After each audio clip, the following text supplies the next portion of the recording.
प्रत्येक भाज्य संख्या को अभाज्य संख्याओं की घातों के गुणनफल के रूप में लिखने वाली विधि अंकगणित की आधारभूत प्रमेय कहलाती है।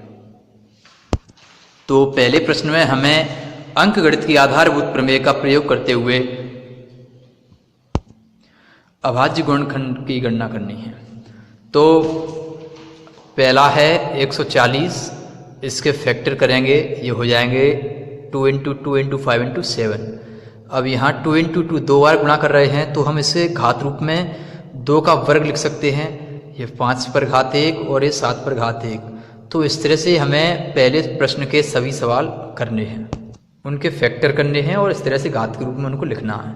दूसरे सवाल पर आए तो दूसरे प्रश्न में हमें LCM और HCF दोनों की गणना करनी है, उनके अभाज्य गुणनखंड निकाल करके, और उसके बाद सिद्ध करना है कि दोनों संख्याओं का गुणनफल LCM और HCF के गुणनफल के बराबर होता है। तो 26 के फैक्टराइजेशन करेंगे, 2 × 13 हो जाएगा, 91 का 7 × 13 हो जाएगा। LCM में जो भी संख्या मिले या न मिले हम दोनों को लिखते हैं। 2 लिखेंगे, 7 को लिखेंगे और 13 यहाँ पर कॉमन है, मिल रही है दोनों में, तो जो भी कॉमन मिलता है उसको भी लिखते हैं हम एक बार। तो ये इनके गुणा करेंगे तो ये हो जाएगा 182, तो इनका LCM आ जाएगा 182।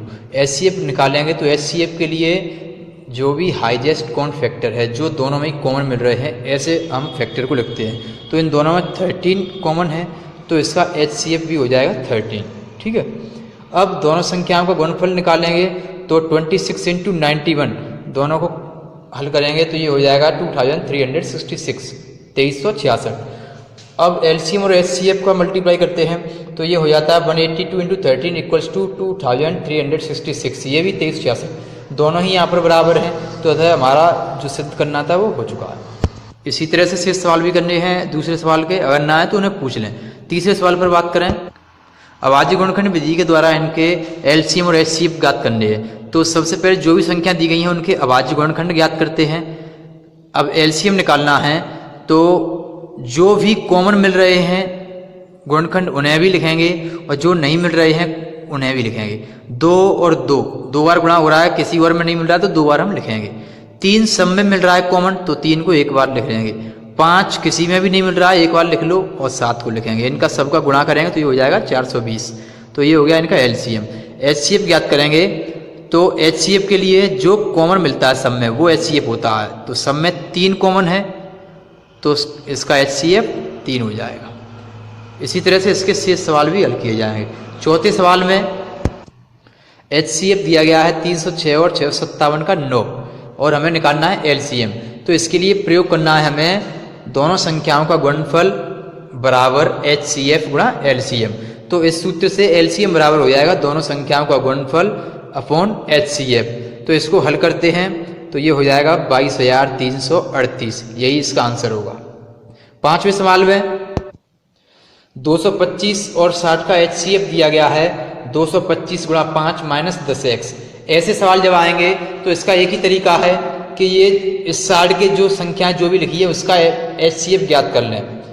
तो इसका HCF हो गया 15, और इधर इसे हल करेंगे तो गुणा करने पर हो जाएगा 11 से 25 - 10x। अब 10x माइनस का है, दूसरी ओर पक्षांतर करेंगे तो प्लस का हो जाएगा। तो 10x बराबर हो जाएगा 15, यहाँ प्लस का था इससे हटा के माइनस हो जाएगा, तो 11 से 10 बचेगा। हल करेंगे तो x बार हो जाएगा 111। तो इसमें क्या करना है, इस सवालों में जो संख्या दी गई है उनका HCF निकालकर दूसरे को दोनों समीकरणों को हल करेंगे, उत्तर आ जाएगा। छठवां सवाल शाखा पर आधारित है, बिल्कुल सरल सवाल है। इसमें बिल्कुल लास्ट से हल करते हैं। तो ये दो फैक्टर हैं, 3 × 7 करेंगे 21 हो जाएगा, तो x की वैल्यू 21 आ जाएगी। फिर 21 × 4 करेंगे तो इसकी वैल्यू हो जाएगी 84। देखिए, तो ये बिल्कुल आसान सवाल है, इसको बिल्कुल लास्ट से ऐसे सवालों को करते जाते हैं। 8वें सवाल को 5वें सवाल की तरह कर लेंगे। 9वें सवाल में कहा जा रहा है कि क्या कोई ऐसी संख्या n है जिसके लिए 6 पर घात n संख्या 0 पर समाप्त हो। तो 0 पर कोई संख्या अगर समाप्त होगी उसके लिए एक आवश्यक शर्त है कि वो संख्या 5 से अवश्य से ही विभाज्य होगी। लेकिन ऐसा संभव नहीं है इसमें, क्योंकि 6 पर घात n के फैक्टराइजेशन करते हैं अगर तो 2 × 3 n होगा, तो इनमें 5 है ही नहीं फैक्टर में। तो 5 नहीं है तो फिर ये कभी भी इसका अंत शून्य से नहीं हो सकता। तो ऐसी कोई संख्या n नहीं है जिसके लिए 6 पर घात n अंक शून्य पर समाप्त हो सके। 10वें सवाल में कहा जा रहा है कि एक तो ये संख्या है और एक ये संख्या है, दो संख्या दी गई हैं, तो उनके बारे में पता करना है कि क्या ये भाज्य हैं या अभाज्य। तो भाज्य संख्या सबसे पहले जानते हैं कौन सी होती है। ऐसी संख्याएं भाज्य संख्या कहलाती हैं जो स्वयं के और एक के अतिरिक्त किसी अन्य संख्या से भी विभाजित हो, उसको कहते हैं भाज्य संख्या। तो इसमें फैक्टराइजेशन आपको करने की जरूरत नहीं है, फैक्टराइजेशन दिया गया है, 13 कॉमन मिल रहा है, ये बचेगा 7 × 11 + 1, तो ये 77 1 78 हो जाएगा। तो ये संख्या सीधी सीधी क्लियर है यहाँ पर कि 13 से विभाजित है, 78 से विभाजित है ये, और 2 और 3 से अलग अलग विभाजित होगी, तो कई संख्याओं से विभाजित है, ये भाज्य संख्या है। दूसरी संख्या की बात करें तो इसमें 5 कॉमन मिल रहा है दोनों में, तो 5 कॉमन लेने के बाद जो बचेगा इसका गुणा करेंगे तो ये हो जाता है 1 या 9। अब ये संख्या 5 से भी विभाजित है, 1 या 9 से विभाजित है, 1 से भी विभाजित होगी और 5045 से विभाजित होगी, अतः ये भी दो संख्याओं के अतिरिक्त यानी स्वयं के और एक के अतिरिक्त कई संख्याओं से विभाजित है, अतः ये भी भाज्य संख्या है। 11वें सवाल में कह रहा है कि किसी खेल के मैदान के चारों ओर एक वृत्ताकार पथ है, इस मैदान का एक चक्कर लगाने में सोनिया को 18 मिनट लगते हैं, जबकि इसी मैदान का एक चक्कर लगाने में रवि को 12 मिनट लगते हैं। तो मान लीजिए कि दोनों एक ही स्थान पर और एक ही समय पर चलना प्रारंभ करते हैं, तो एक ही समय चल रहे हैं, कितने समय बाद दोनों मिलेंगे। ऐसे सवालों में क्या करते हैं, हम एलसीएम लेते हैं, तो 18 और 12 का एलसीएम लेंगे तो ये हो जाएगा 36 मिनट आंसर हो जाएगा इसका। अगले सवाल में देखते हैं, तो शाखा वाला सवाल है, तो सबसे पहले लास्ट से इसको हल करते हैं। तो y की वैल्यू हो जाएगी 5 × 13 65 हो जाएगी, फिर 195 और 3 का करेंगे तो ये हो जाएगा, तो x की वैल्यू हो जाएगी 585। अगले सवाल को देखते हैं। 13वां सवाल बिल्कुल 10वें सवाल की तरह है, इसमें 11 कॉमन लेंगे तो 13 7 91 + 1 92, तो 92 × 11 हो जाएगा। तो ये संख्या स्वयं के और एक के अतिरिक्त 11 और 92 से भी विभाजित हो रही है, तो ये भाज्य संख्या है। ऐसे ही दूसरी संख्या को भी हल कर लेंगे। 14वें सवाल को देखें तो ये भी शाखा वाला सवाल है, तो इसमें 7 × z करेंगे तो ये हो जाएगा 161 के बराबर। तो इसको हल करेंगे तो 7z = 161 हो जाएगा, तो z की वैल्यू आ जाएगी 23।